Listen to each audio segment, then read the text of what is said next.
Welcome to Truth Behind Bars, where the darkest stories don't hide in shadows, they hide behind locked doors. Today's case isn't about a killer in the night. It's about a woman the town respected. A woman who believed she wasn't hurting children. She was helping them. Her name was Elsie Hartman, a scientist, a mother figure, and in her own words, a reformer of broken minds. But what authorities found in her pantry redefined what it means to survive. Was she evil? Was she sick? Or was she something else entirely? Stay with us because the truth unraveled in this case is something no one saw coming. This is her obsession wasn't love, it was control. Ashgrove, Pennsylvania. A town where neighbors still wave, where the church bells still chime at noon, and where the most extraordinary thing was how ordinary everything seemed. Elsie Hartman lived at the edge of town, a white, two-story farmhouse. Overgrown garden, wind chimes always rattling even when there was no wind. To some, she was a recluse, to others, a misunderstood genius, a former child behaviorist, master's degree in developmental neuroscience. She withdrew from academia in 1997. The reason? Unclear. The records? Sealed. She told the town she was raising her own study. That was how she described it. Her study, not her children. Once a week she'd drive into town, groceries, fuel, no children with her, ever. But there were signs if you knew where to look. A second mailbox labeled "Deliveries Only," curtains never drawn, and a handwritten sign bolted to her gate. "Do not knock. Exposure disrupts stability." And yet, there was never a complaint. No school records, no medical visits, nothing reported. But here's what no one asked. How do you report a child you've never seen? In her journals, Elsie wrote that she believed the world was too loud, too fast, too harmful, that development must be guided, not observed, controlled, cultivated, corrected. What no one realized is just how far she was willing to go. It wasn't until April 4, 2019, when a concerned neighbor finally called the local sheriff. The grass was knee-high. The groceries had stopped arriving, and no one, not a single soul, had seen Elsie Hartman in 6 weeks. The deputy who entered the home said it smelled still. Not rotten, not decaying, just paused, and then he saw the pantry door, nailed shut, from the outside. By all appearances, Elsie Hartman lived a quiet life. Her property sat just off Route 9. 5 acres of tall grass and silence. Every Sunday, the same routine. She'd drive into Ashgrove in an old silver sedan, stop at the library, pick up dry goods, never spoke more than a few words to anyone. To the town, she was harmless. Odd, sure, but not dangerous. She'd once taught night classes at the community college, had published a paper in the early 2000s called Developmental Hygiene, Emotional Regulation Through Controlled Isolation. No one read it. No one asked what it meant. The home itself was immaculate. Whitewashed walls, trimmed hedges, a second-floor window always cracked open, no screen. Neighbors said it was unnaturally quiet. No television, no music, no laughter. And then there was the sign. A metal plate, screwed directly into the gatepost, block letters, "Do not knock. Exposure disrupts growth." People assumed she meant plants. But there were questions, quiet ones. At the town fair, she came alone, but left with double portions. Delivery drivers were told to leave packages outside the fence, never step onto the porch. And while Elsie often mentioned the children, no one had ever seen them. No first day of school photos, no pediatrician on record, just whispers. Once, A gas company worker reported hearing a child crying inside the home. But when they returned with a supervisor, the house was silent. The report was filed, but never followed up. Because in towns like Ashgrove, privacy isn't just respected, it's expected. And behind that quiet, behind that gate, Elsie Hartman built a world entirely her own, a world where love wasn't freely given, it was earned. And obedience was everything. What no one knew then, what no one could have guessed, was that the heart of her home wasn't the kitchen. It was a pantry. April 4th, 2019. Ashgrove police received a routine welfare call. Missed library returns, uncollected packages, no sign of movement behind the fence. Deputy Carla Jensen was the first to arrive. She later told reporters that nothing about the house seemed wrong. The lawn was overgrown, yes, but the windows were clean. The porch light was still on.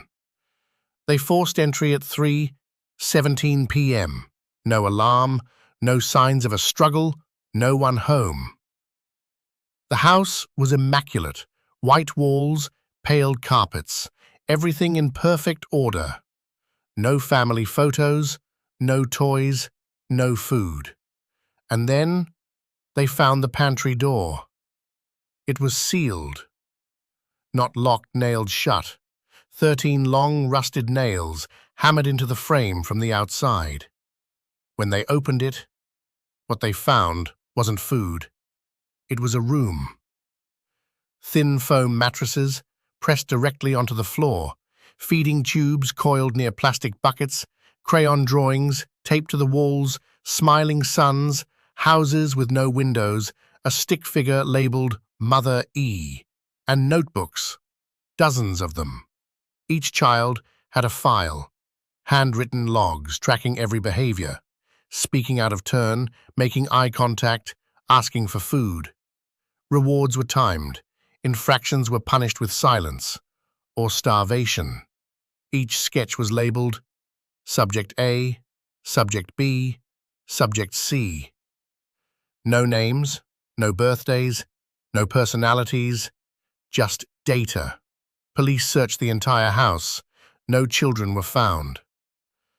But 18 days later, across the state in New Cumberland, an emaciated boy was found in a group shelter using a false name.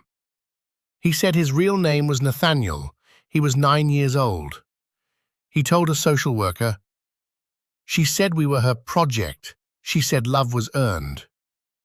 Nathaniel had pressure sores on both hips. He suffered from night terrors, couldn't tolerate music. And when asked to draw a family, he only drew the pantry. A psychologist's notes later read, "Child displays symptoms consistent with long-term sensory deprivation, identity erasure, and institutionalization." He refers to himself as Subject C. Investigators dug deeper, through journals, through receipts, through storage lockers rented under false names. And just as the town began to believe they'd seen the worst of it, they opened the garage. What they found, buried beneath the concrete floor, wasn't in her journals at all. 2 weeks after the discovery in the Hartman home, authorities seized Elsie's laptop. What they found expanded the scope of the case beyond anything Ashgrove had imagined. Hidden behind password-protected folders was a map, digital, color-coded, 5 towns, spread across 3 states, each marked with initials, and beneath each set, a name. Some were crossed out, others circled in red. Investigators quickly matched the names to foster registries. Children, aged 5 to 11. Most flagged with notes like withdrawn, inattentive, or behaviorally non-compliant. Elsie hadn't just taken children in. She'd selected them. Her journals called them control candidates, children she believed could be reconditioned, not to be happier, not to be safer, but to be obedient. And then came the second house, a rental, one state over, leased under a false name, Evelyn Maris. The house was empty when agents arrived, but the interior was identical. Same pale carpets, same chalkboard on the wall, same sealed pantry, except this one was still warm. There were no children inside, but the surveillance system had been running, and the hard drives were intact. What the footage revealed changed everything. A second woman, mid-40s, blonde, wearing gloves, face blurred by a visor. At first, she was thought to be Elsie's assistant, but facial recognition software confirmed the truth. It was her sister, Dr. Marian Hartman, a former speech therapist, last employed in 2011. According to property records, the two had not lived in the same state for over a decade. When brought in for questioning, Marianne said one sentence before requesting a lawyer. Elsie said we were helping, saving them from their parents. And there it was, the twist no one expected. This wasn't a one-woman obsession. This was a method. Elsie didn't isolate those children out of fear. She wasn't sheltering them from the world. She was reprogramming them, unlearning their instincts, rebuilding trust around silence, around obedience, around her. She believed she could erase trauma by replacing it with control. That pain could be a tool, that love could be engineered.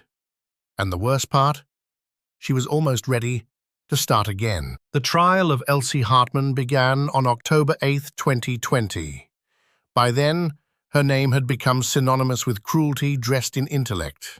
Ashgrove, once known for its quiet charm, was now a headline. Media flooded the courthouse. National outlets labeled it the pantry case. Protesters stood outside with signs reading, "Science isn't compassion. Set the children free." And one sign simply said, "Control love." Elsie pled not guilty to all 27 counts, including unlawful imprisonment, endangerment, and psychological torture. She sat in the courtroom, silent, hands folded, hair pulled tightly back, never once looked at the gallery. The prosecution opened with a single quote from her journal. "To mold the mind, one must first erase it." On day 4, a boy took the stand. His name was redacted in the transcripts, but he called himself Subject C. He was small for his age, pale, soft-spoken. When asked what he called Elsie, he didn't hesitate. "Director. We weren't allowed to say Mom," he explained. "She said Mom was a fantasy word, that it didn't mean anything." He said they were punished with silence, that she'd go days without speaking to them, that silence meant failure, that silence was the punishment. A court-appointed psychologist later testified, "These children don't fear people, they fear silence." Elsie's defense argued mental illness, said she believed she was helping, that she saw herself as a protector, a savior. The jury didn't agree. On November 12th, Elsie Hartman was found guilty on all counts. She was sentenced to life without the possibility of parole. But the questions didn't end there.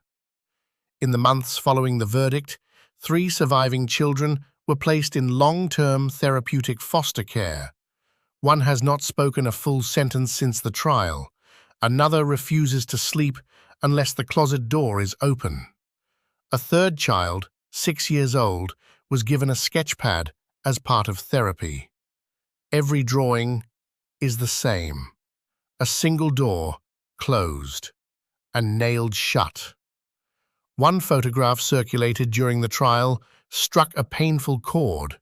A picture of Elsie taken 12 years prior, holding a baby in a blue blanket, smiling. Next to it, a courtroom sketch of her in chains. 2 images, one woman, and a question we may never fully answer. Was she a genius lost to madness, a villain cloaked in logic, or something far harder to define? A woman who believed that love was something you had to earn.